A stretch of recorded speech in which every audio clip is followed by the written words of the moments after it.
Tadi aku lihat di sudut dapur itu ada makhluk, Mbah. Makhluk apa? Nggak tahu, itu tinggi, besar, warnanya hitam, bulunya banyak dan matanya merah.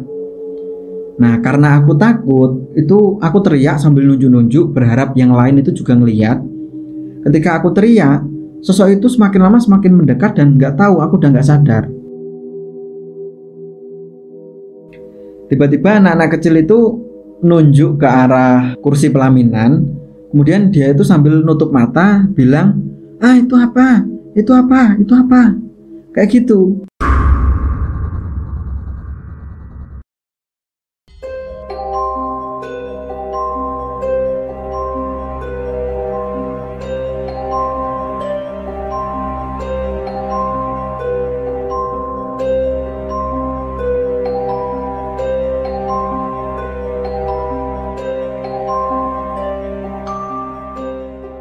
Assalamualaikum warahmatullahi wabarakatuh.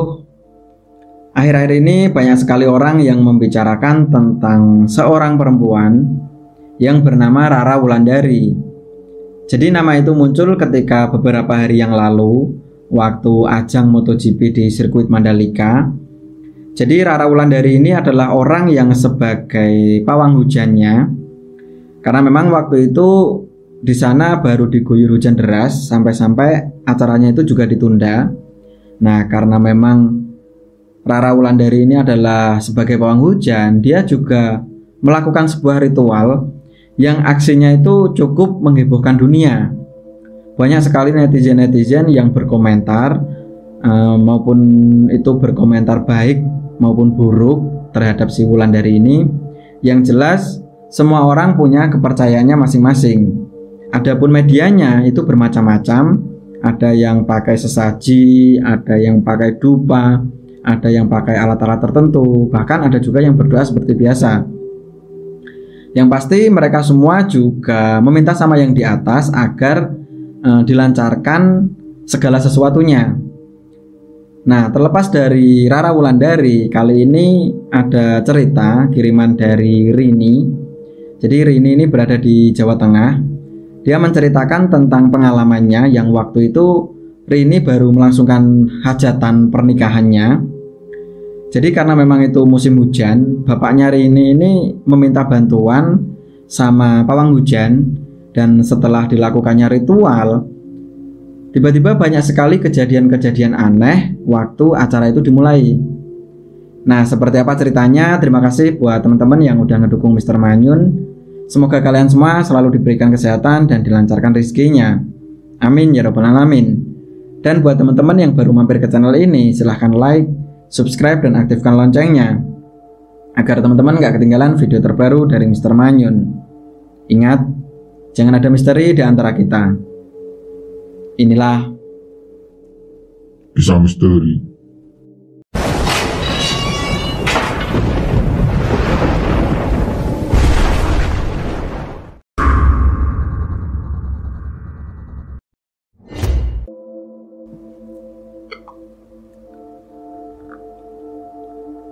kopi,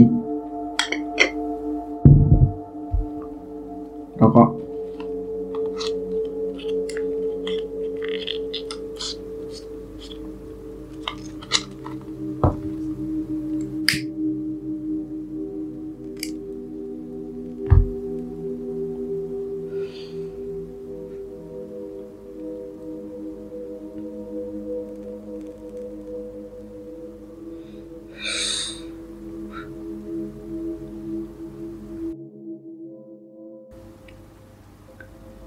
Oke, untuk pengirim cerita kali ini bernama Rini. Saat ini Rini tinggal di salah satu daerah yang ada di Jawa Tengah. Dia menceritakan tentang pengalamannya yang waktu itu terjadi di sekitaran tahun 2002. Nah, perlu diketahui sebelumnya, jadi di tahun 2002 itu Rini ini baru melangsungkan pernikahannya. Dan jauh-jauh hari sebelum hari H pernikahan, Rini sempat dinasehati sama bapaknya. Bapaknya Rini ini bernama Pak Sukar. Waktu itu Pak Sukar bilang ke anaknya kalau, "Kenapa sih Rin, kamu harus menikah di bulan-bulan ini?" Jadi waktu itu baru musim penghujan. hampir setiap hari di kampungnya Rini ini selalu diguyur hujan deras. Selain itu, jalan yang ada di kampungnya karena di tahun 2002 itu belum aspal, jadi masih berupa bebatuan dan itu adalah batu kuning. Sehingga ketika diguyur hujan, jalannya itu jadi becek atau rusak. Selain itu, Pak Sukar juga mikir kalau ketika nanti di hari hanya kok hujan deras, pasti banyak sekali tamu undangan yang mereka itu nggak bisa datang untuk menghadiri hajatan itu. Yang jelas orang tuanya Rini menginginkan kalau Rini ini bisa sabar dulu, dia mau menunda pernikahan sampai musim kemarau tiba. Nah, mendengar penjelasan dari orang tuanya, waktu itu Rini bersikukuh gitu loh. Dia nggak mau tahu tentang apapun itu alasannya. Yang jelas, aku pengen menikah di tanggal ini dan di bulan ini. Jadi, ternyata Rini ini sudah memilih tanggal yang katanya itu adalah tanggal cantik. Jadi, dia pengen di tanggal itu punya momen spesial yang nggak lain adalah hari pernikahannya. Nah, mendengar penjelasan dari anaknya, karena memang Rini ini adalah anak satu-satunya, sehingga Pak Sukar ini juga nggak mau gitu ya mengecewakan anaknya itu. Akhirnya Pak Sukar ini luluh. Ya udahlah Rin, kalau emang maumu seperti itu, mulai hari ini kamu juga ikut mempersiapkan untuk keperluan di acaramu nanti.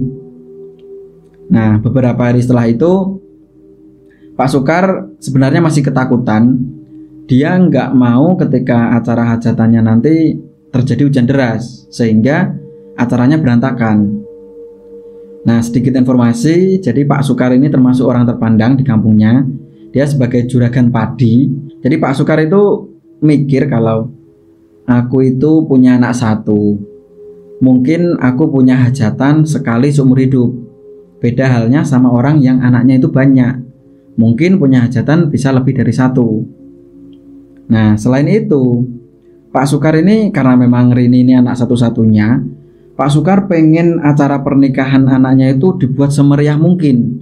Jadi acaranya dibuat besar, sehingga dia nggak mau kalau terjadi hujan deras. Nah, Pak Sukar karena memang masih pusing dengan masalah itu, waktu itu sekitar jam 8 malam, jadi Pak Sukar ini ketemu ke salah satu tetangga. Dia sharing gitu ya tentang masalah itu, dan salah satu tetangga itu punya solusi. Dia bilang kalau gini aja Pak Sukar, di tetangga desa kita itu kan ada pawang hujan, namanya Mbah Bejo, dan Mbah Bejo itu sudah sering membantu di hajatan-hajatan besar yang ada di kampungnya. Nah, mendengar informasi dari salah satu tetangganya itu, keesokan harinya Pak Sukar ini pergi ke rumah Mbah Bejo. Dan sesampainya di sana, seperti tamu pada umumnya gitu kan, apalagi itu seorang dukun. Setelah menjelaskan apa maksud kedatangannya, Mbah Bejo ini bilang, "Oke Pak, aku siap membantu, tapi ada satu syarat." Loh, syaratnya apa Mbah? H-1, aku harus disiapkan 1 ayam cemani, 1 kelapa muda, terus 3 dupa, 1 kepal kemenyan, dan bunga 7 rupa. Nah, waktu itu Pak Sukar sempat diem. Dia kepikiran kalau, aduh kok pakai kayak gitu ya. Tapi lagi-lagi teringat, aku juga nggak mau kalau acara pernikahan anakku nanti hujan deras. Nah, akhirnya Pak Sukar ini ya bilang kalau, ya Mbah, nggak apa-apa, nanti H-1 yang diminta Mbah Bejo itu sudah siap semua. Nah, setelah sepulang dari Mbah Bejo, H-1 pagi hari sekitar jam 8 pagi, Pak Sukar ini pergi ke pasar. Waktu itu ditemani sama istrinya. Jadi Pak Sukar ini membeli perlengkapan yang sebagai ubo rampe yang nanti malam itu dibuat ritual Mbah Bejo. Nah, singkat cerita, malam harinya, jadi di kampungnya Rini masih sangat kental gitu ya rasa persaudaraannya antar tetangga. Jadi malam hari itu pasti ada tetangga-tetangga yang ikut tirakatan. Jadi dia nggak tidur menemani yang punya hajatan itu sampai pagi. Nah, kurang lebih jam 11 malam, Mbah Bejo ini sampai ke rumahnya Pak Sukar. Waktu itu Mbah Bejo melakukan ritual dan itu dilakukan di depan rumah atau di halaman rumah. Jadi ritual itu dilihat banyak orang. Kurang lebih 2 jam ritual. Nggak tahu kenapa setelah Mbah Bejo ini pulang, karena dirasa udah selesai gitu ya, Mbah Bejo pulang. Nggak tahu kenapa di situ ada tim masak gitu ya, ada tetangga-tetangga ibu-ibu yang masak di dapur. Tiba-tiba ada seorang ibu-ibu yang dia itu kayak ngelihat sesuatu. Dia bilang, "Astagfirullahaladzim, itu apa? Itu apa?" Tangannya itu sambil nunjuk-nunjuk ke arah sudut ruangan yang ada di dapur. Nah, beberapa detik setelah itu, tiba-tiba si ibu-ibu ini kerasukan. Karena memang melihat yang seperti itu, semua yang ada di dapur terutama itu pada takut semua, dan ada yang bilang ke Pak Sukar. Jadi waktu itu Pak Sukar masih nemenin tetangga-tetangganya yang ada di depan rumah. Ketika Pak Sukar mengetahui hal itu, Pak Sukar ini langsung lari menghampiri ibu-ibu ini yang kerasukan. Nah, setelah itu ada yang bilang, "Coba Mbah Bejo dipanggil lagi Pak Sukar, coba dipanggil lagi Mbah Bejo." Nah, akhirnya tanpa pikir panjang, Pak Sukar ini langsung ngambil motor dan pergi ke rumah Mbah Bejo lagi. Nah, jadi waktu itu Mbah Bejo ini baru buka pintu karena baru sampai rumah. Langsung diteriakin sama Pak Sukar, Mbah Bejo." Nah, Mbah Bejo ini nengok, "Loh, kenapa Pak Sukar, ada apa?" Itu setelah Mbah Bejo pulang, beberapa menit gitu ada ibu-ibu tetangga itu kerasukan. "Itu kenapa ya Mbah?" "Oh, masa sih, kok bisa?" Nah, setelah itu Mbah Bejo ini kembali lagi ke rumahnya Pak Sukar untuk melihat si ibu-ibu ini. Nah, setelah ditangani gitu, ketika udah baikan, udah nggak kerasukan lagi, ibu-ibu ini ditanya, "Emang kenapa? Kok kamu bisa kerasukan?" Nah, setelah itu ibu-ibu ini cerita, "Tadi aku lihat di sudut dapur itu ada makhluk Mbah." "Makhluk apa?" "Nggak tahu, itu tinggi, besar, warnanya hitam, bulunya banyak dan matanya merah." Nah, karena aku takut, itu aku teriak sambil nunjuk-nunjuk berharap yang lain itu juga ngeliat. Ketika aku teriak, sosok itu semakin lama semakin mendekat dan nggak tahu, aku udah nggak sadar. Nah, akhirnya setelah mendengar cerita dari si ibu-ibu ini, Mbah Bejo bilang, "Ya udah, mudah-mudahan habis ini nggak ada lagi hal-hal yang seperti itu." Setelah itu Mbah Bejo ini melakukan satu ritual kecil yang itu dilakukan kurang lebih 5 menit. Itu ritualnya berada di area dapur, dan setelah selesai ritual Mbah Bejo ini pulang lagi. Nah, jadi kurang lebih sekitar jam 3 dini hari. Waktu itu tim hore yang ada di dapur, ibu-ibu tetangga yang masak gitu ya, itu udah mulai berkurang dan tinggal 3 orang ibu-ibu. Yang di situ masih ada yang iris-iris bawang merah, bawang putih, cabai. Tiba-tiba ketiga-tiganya itu ngelihat sosok seperti yang diceritakan si ibu-ibu tadi yang kerasukan. Jadi sosok itu berada di pohon pisang. Dari dalam rumah itu kelihatan, terutama dari dapur. Di samping rumahnya Pak Sukar ini ada banyak pohon pisang di situ. Salah satu ibu-ibu ngelihat kalau, "Oh, itu apa sih? Kok kayak ada orang ya, tapi kok hitam." Nah, satu lagi dia bilang, "Iya, itu apa ya? Itu apa ya?" Nah, kemudian ibu-ibu yang ketiga ini juga ngelihat, "Oh, itu kayak genderuwo." "Oh, masa sih itu genderuwo?" Nah, ketika 3 orang ini ngobrol gitu ya, ngelihat sosok itu, dan beberapa detik sosok ini tiba-tiba menghilang. Nah, karena takut gitu kan, wah kok kayaknya nggak enak ya di rumah ini, suasananya agak beda. Kenapa ya? Padahal rumahnya Pak Sukar hari-hari biasanya itu nggak ada yang seperti itu. Nah, saking takutnya dan dirasa pekerjaannya di dapur itu udah selesai, akhirnya ketika ibu-ibu ini bilang ke Pak Sukar, "Maaf Pak Sukar, kita pulang dulu ya." "Oh iya Bu, makasih. Besok kesini lagi ya Bu, bantu-bantuin di dapur lagi." "Iya Pak, siap. Itu udah selesai semua kok. Besok tinggal nyiapin beberapa aja." "Oh ya." Nah, setelah 3 ibu-ibu ini pamit,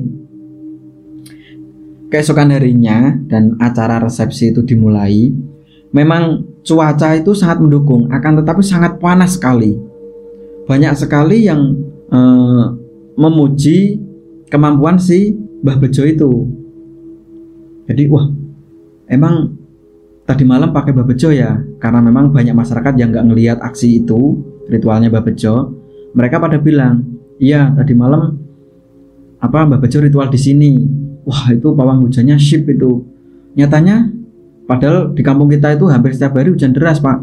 Tapi di acaranya Pak Sukar ini kok terang banget ya, sampai panas gini gitu. Nah, Pak Sukar ini sambil senyum-senyum, alhamdulillah, alhamdulillah kayak gitu. Nah, kurang lebih jam 9 pagi. Jadi di kampungnya Rini ini masih ada tradisi temu nganten, jadi besanan, dan itu sebelum acara akad nikah dimulai. Mempelai pria ini membawa rombongan yang di situ adalah keluarga, tetangga maupun teman-temannya. Itu dibawa semua. Dan waktu itu ada kalau 150 orang lah kurang lebih. Nah, dengan melihat banyaknya tamu, orang yang ada di dapur, yang di pihak perempuan gitu ya, di pihaknya Rini, itu juga agak lega karena menurutnya nasi terus daging, yang jelas semua konsumsi gitu ya, itu kalau dimakan 250 orang itu masih sisa, apalagi tamunya cuma 150 orang. Jadi orang-orang tim hore yang ada di dapur itu udah merasa seneng gitu loh. Tamunya cuma segini, gak masalah, sisa kok. Nah, setelah acara resepsi itu dimulai dan ketika istirahat, jadi di kampungnya Rini itu enggak prasmanan cara makannya. Jadi di situ ada pramusaji yang bawain satu orang itu dapat satu piring. Nah, enggak tahu kenapa di bagian nasi, daging itu ketika dikasihkan ke tamu gitu ya, satu piring, tiba-tiba nasi sama dagingnya itu habis dan itu cuma 100 piring atau 100 porsi. Jadi ada 50 tamu yang mereka itu nggak kebagian makan. Nah, tim hore yang ada di dapur itu bingung, waduh ini gimana, aduh ini gimana. Sedangkan Pak Sukar ini ngerasa malu sama besannya. Wah, ini gimana? Sampai Pak Sukar ini juga marah-marah sama orang yang bagian masak nasi, itu dimarahin sama Pak Sukar. Loh, gimana sih Bu, kok bisa kurang nasinya sama dagingnya? Itu beras banyak, daging juga udah beli banyak kemarin. Masa ngasih tamu 150 orang nggak bisa, nggak cukup. Ibu-ibu itu bilang kalau tadi udah masak banyak Pak, daging juga banyak, bahkan dimakan 250 orang masih sisa. Nah, mendengar penjelasan dari ibu-ibu itu yang ada di dapur, Pak Sukar ini bingung, waduh ini gimana. Nah, beberapa menit setelah itu ketika acara resepsi itu sudah selesai, jadi memang ada 50 tamu yang nggak makan. Ketika pihak besan atau pihak mempelai pria itu pada pamit, waktu pamit itu ada satu anak-anak kecil yang itu adalah keluarga dari mempelai pria. Tiba-tiba anak-anak kecil itu nunjuk ke arah kursi pelaminan, kemudian dia itu sambil nutup mata bilang, itu apa, kayak gitu. Dan beberapa detik setelah itu anak-anak ini pingsan. Nah, karena cuma sekedar pingsan gitu ya, nggak kerasukan sama kejadian tadi malam. Beberapa menit setelah itu ketika anak ini sudah membaik, dia ditanya, kenapa sih Dek, kamu lihat apa? Itu tadi aku lihat ada orang besar, tinggi. Jadi dia bilang orang. Lah, orang, mana ada orang? Semuanya ada di sini, di kursi pelaminan belum ada orangnya, belum ada pengantinnya. Terus anak-anak itu bilang kalau iya tadi itu banyak bulunya warnanya hitam, matanya juga merah. Nah, mendengar penjelasan dari anak kecil ini, Pak Sukar ini bingung. Wah, ini gimana kok selalu ada kejadian aneh. Tapi di sisi lain Pak Sukar ini juga seneng gitu ya, acara hajatannya itu terang, panas, terus banyak sekali tamu undangan yang mereka bisa datang gitu kan.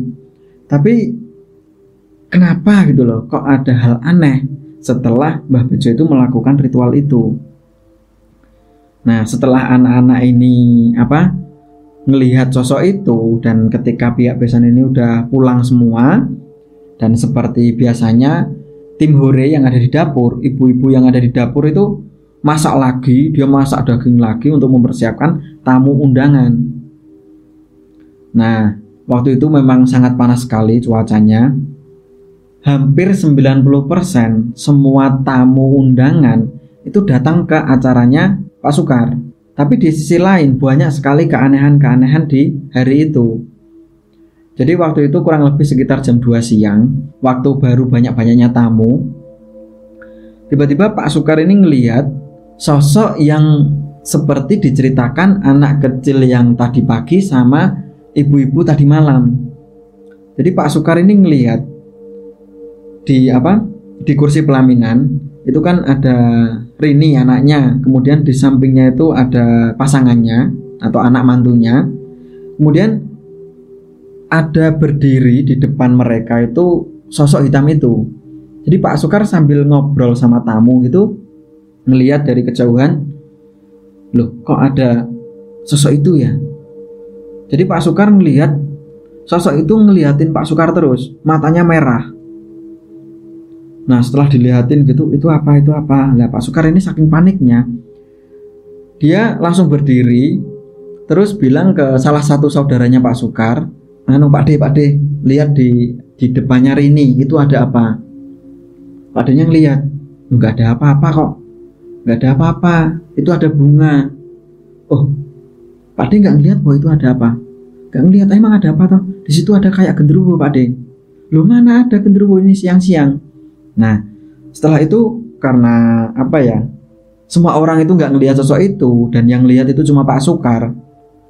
Lagi-lagi di acara hajatan itu lagi banyak tamu gitu ya. Pak Sukar ini ngambil motor langsung pergi ke rumahnya Mbah Bejo.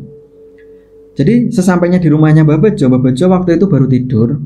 Ketika digedor-gedor pintunya gitu ya, kurang lebih 5 menit ada. Ketika udah dibukain pintunya, Pak Sukar ini cerita tentang kejadian-kejadian aneh itu. Setelah selesai cerita gitu, akhirnya Mbah Bejo ini bilang, yaudah aku tak langsung ke rumahmu aja. Nah siang itu Mbah Bejo ke rumahnya Pak Sukar lagi dan melakukan ritual. Jadi ritual itu dilakukan di belakang rumah. Setelah kurang lebih 10 menit proses ritual itu, tiba-tiba Mbah Bejo ini kerasukan. Jadi ketika Mbah Bejo mau dipegang orang banyak gitu kan. Loh kenapa Mbah Bejo kok malah kerasukan?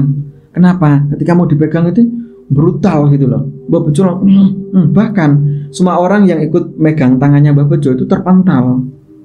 Nah melihat yang seperti itu Pak Sukar sendiri juga bingung. Secara di depan itu masih banyak tamu undangan, dan gak lain adalah teman-teman juragan atau teman-teman pedagang lah. Jadi Pak Sukar mau ninggalin Mbah Bejo yang saat itu baru ritual, ya gak enak. Mau nemuin tamu juga gak enak sama Mbah Bejo. Jadi serba salah siang itu. Nah akhirnya udah 1 jam Mbah Bejo ini kerasukan.